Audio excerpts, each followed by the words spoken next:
자, 우리 강은영 소장님을 모시고 굉장히 이제 흥미진진한 경매 이야기, 또 경매로 돈 번 다양한 소자본으로 경매로 잭팟을 쳐뜨린 그런 사례를 알아보고 있는데, 정말 소장님한테 여쭤보고 싶은 게 굉장히 많거든요. 왜냐하면 20년 노하우, 그리고 정말 우리나라 경매 역사를 쫙 깨고 계시고, 또 현장에서 지금도 치열하게 이렇게 조언도 해주시고 컨설팅도 해드리고 다양한 또 강의도 하시는 분인데, 소장님, 요번에 이제 우리가 부동산이 두 배로 되어 있거든요. 아파트 가격도 두 배로 됐고. 그런데 이런 상태에서 지금 경매가 앞으로 한 2, 3년 향후에 좀 여전히 도움이 될까요?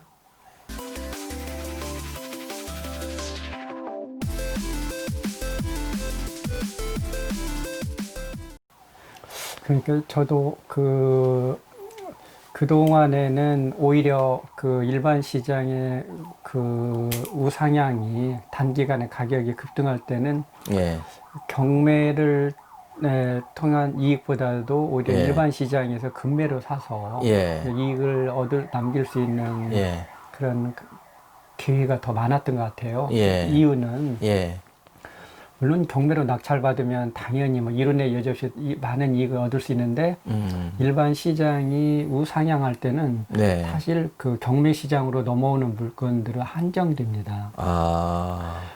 경매는 이제 소장님이 잘 아시다시피 채무자가 그 부동산을 담보로 금융권이 됐든 개인의 돈을 빌리고 시간 내에 갚지 못했을 때 네. 채권자들이 채권 회수를 위하여 이용하는 제도가 경매인데, 네.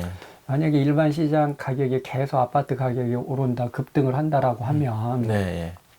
그러면 채무자 입장에서는 이 부동산을 살 매수자들이 그만큼 많아진다라는 있으시잖아요. 네. 그러다 보니까 굳이 경매 법정까지 물건이 넘어가지 않아도 된다라는 그래서 상대적으로 집값이 급등기에는 좋은 물건들을 만날 수 있는 기회가 낮습니다.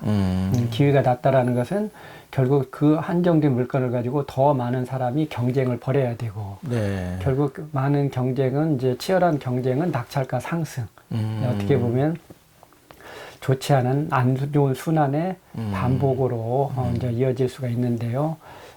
저는 물론 뭐 이 집값이 계속 오르면은 뭐 집을 가지고 있는 사람한테는 좋을 수가 있는데 꼭 우리 경제 운용에 있어서는 집값이 계속 오르는 게 꼭 좋은 건 아니지 않습니까? 그렇죠. 왜냐하면 예. 사는 사람은 예. 그만큼 경제적 주름살이 더 늘어날 수 있으니까. 그래서 운용하는 사람 입장에서는 양자를 다 두루두루 살펴야 될 부분도 있고 해서 그래서 꼭 끝없는 오름이 좋은 건 아니다라고 네. 하고요.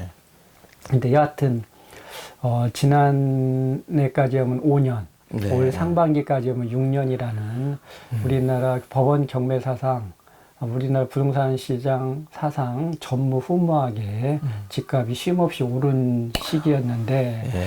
그러면 지금 5년, 6년 올랐으면 6년, 7년, 8년도 더 오르면 좋지 않냐는데, 사실 저는 우리가 지금 현재 걸어가는 길은 우리나라 경매 역사상 단 한 번도 걸어가 보지 않은 길을 걷고 있거든요. 지금 현재 상황이요? 강남의 아파트가 6년 이상 오른 전례가 없는데 우리나라 현재 6년 차도 올랐다라고 하고요. 그래서 뭐 7년째 오를 수도 있고요, 10년째 오를 수도 있지만 제가 보기엔 더 오를 확률보다는 조정 내지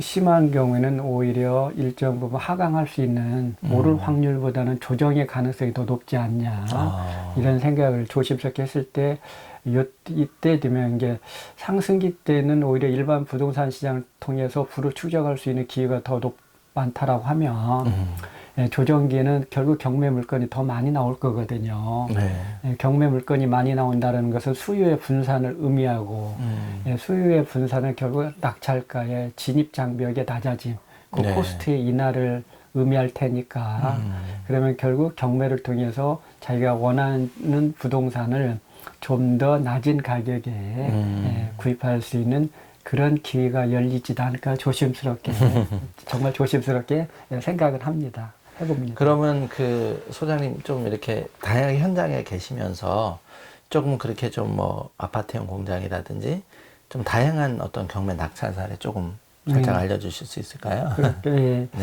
네.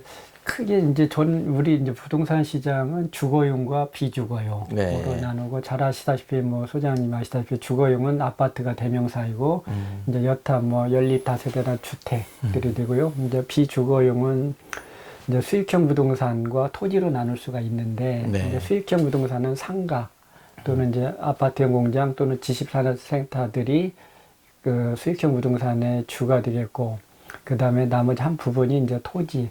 이제 토지는 이제 산지와 농지 등을 나눌 수가 있는데요. 예.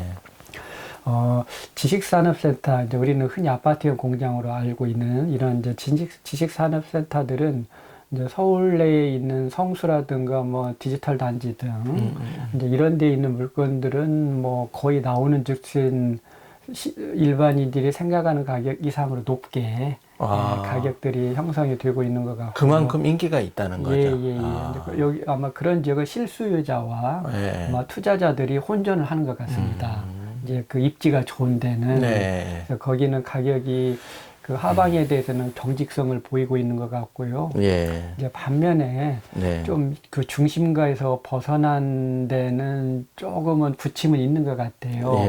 이를테면은 새로 신규 분양하는 물건이 과거의 물건들을 밀어내는, 그럴 때면 이제 신축이 구축을 밀어내는 그런 현상이 일어나서, 혹시 이제 그 경매 그런 물건에 관심 있는 선생님들께서는 그런 기반 시설 유무라든가, 그다음에 이게 입주 연도라든가, 이제 이런 것은 조금은 감안하시고, 그래서 왜냐면 지나치게 좀 지은 지 오래된 물건들은 아무래도 요즘 최근에 신규 분양 물건에 수요가 밀릴 수도 있고, 수요가 밀린다는 것은 상대적 임대료가 떨어질 수 있거든요. 그리고 이제 아파트형 공장은 자기가 실제 그 뭐 제조라든가 사업을 영위하는 목적이라면 뭐 그게 좀 오래돼도 관계가 없겠지만, 가지고 있는 돈의 효용을 극대화하기 위해서 이를테면은 월세를 받는 목적이다라고 했을 때는 아마 그런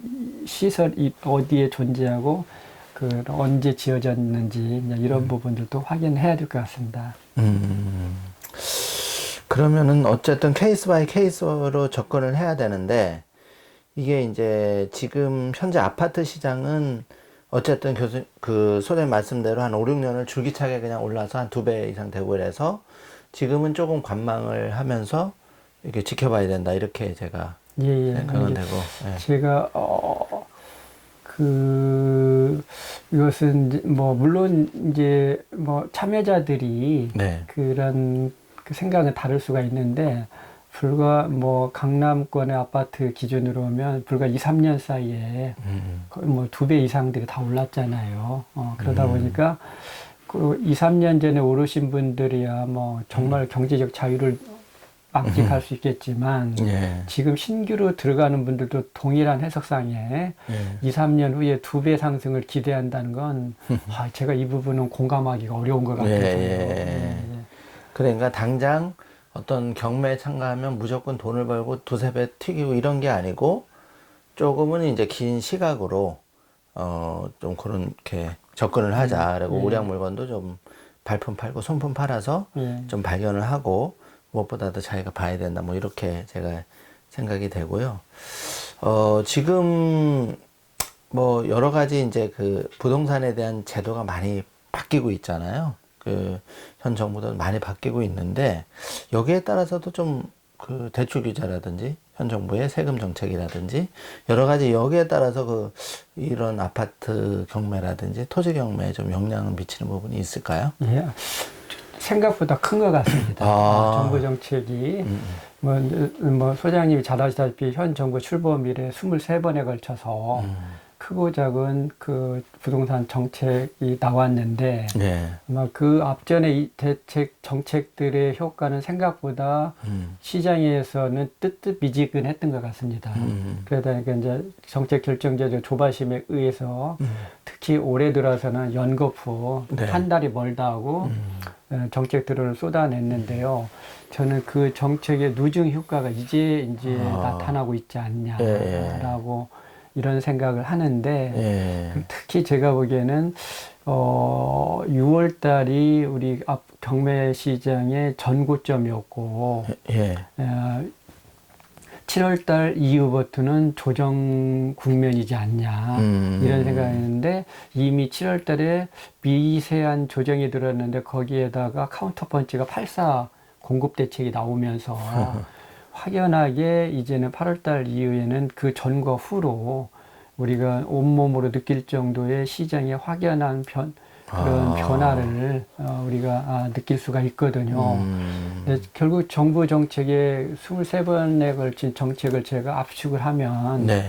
뭐 제가 보기에는 크게 한 3-4가지 정도로 요약을 할 수 있지 않냐. 네, 네. 그래서 이제 첫 번째는 지역적인 구분. 그래서 이를테면 정부에서 설정한 투기 과열지구나 조정 대상 지역은 가능한 피하라는 거고, 비조정 지역에 하려면 그렇고요. 두 번째는 종목에 있어서의 그 가름인데 주거용은 가능한 참여하지 말라는 거. 특히 주거용 중에 아파트. 역으로면 이제 뭐 비주거용 될 수 있다는 거고요. 그리고 또 하나, 그래도 그 규제 지역에 아파트를 하고 싶다라면 자기 돈으로 하라. 대출 자기 받고 돈으로. 하지 말고. 쫓기면 안 되고 어쨌든 자기 자본으로 들어가면 좀 마음은 편하니까. 네네네. 그 대출을 진입 장벽을 이럴 때 우리 그 부의 사다리라고 했는데 흑수저가 예. 금수저 되는 건데 예. 아예 그 사다리 자체를 싹을 잘라버리겠다는 거고 그래도 하겠다면은 이제는 세금을 가지고 정부에서는 응징을 하겠다라는 게 예. 네, 그런 것 같습니다. 그렇구나.